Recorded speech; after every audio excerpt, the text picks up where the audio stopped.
ప్రభు కూడా మనల్ని ప్రశ్నిస్తున్నారు. త్రోవ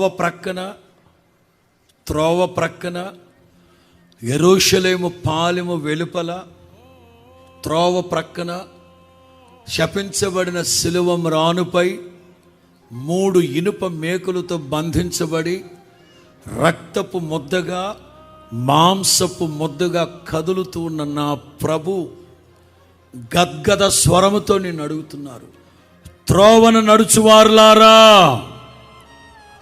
ఇలాగు జరుగుట చూడగా, ఇలాగు జరగడం మీరు చూస్తున్నారు కదా, మీకు చింత లేదా?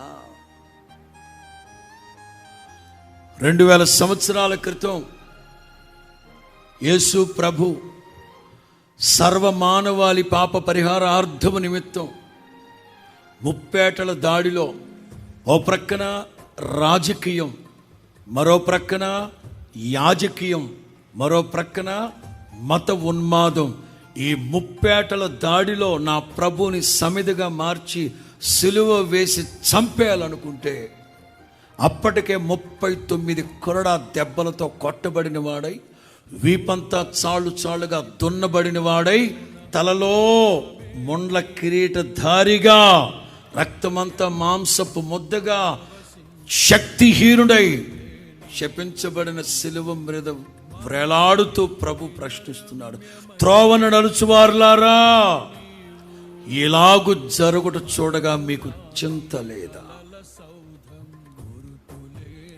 కేవలం క్రైస్తవుడే కాదు, బోధిగంత నివాసులారా, నా వైపు చూచి చెప్పాలి. బోధిగంత నివాసులారా, నా వైపు చూచి మీరు ఏ సినారియో, ఏ యేసుక్రీస్తును చూసి రక్షించ పొందుతాం? ఇదిగో సిలువలో వ్రేలాడుతూ ఉన్న నా ప్రభువును చూడండి, రక్షణ పొందండి. ఇవాళ సమాజం ఆ క్రీస్తు యేసుని గుర్తించట్లేదు. అమెరికాలో వచ్చేసింది జాడ్యం, మత ఉన్మాద జాడ్యం. ఉగ్గుపాల నుంచే మతమని రంగరించి తాగిస్తున్నారు. తల్లి కవిగిట్లో పొత్తిళ్ళలో పాలు తాగేటప్పుడే కులమనే విషాన్ని నింపుతున్నారు.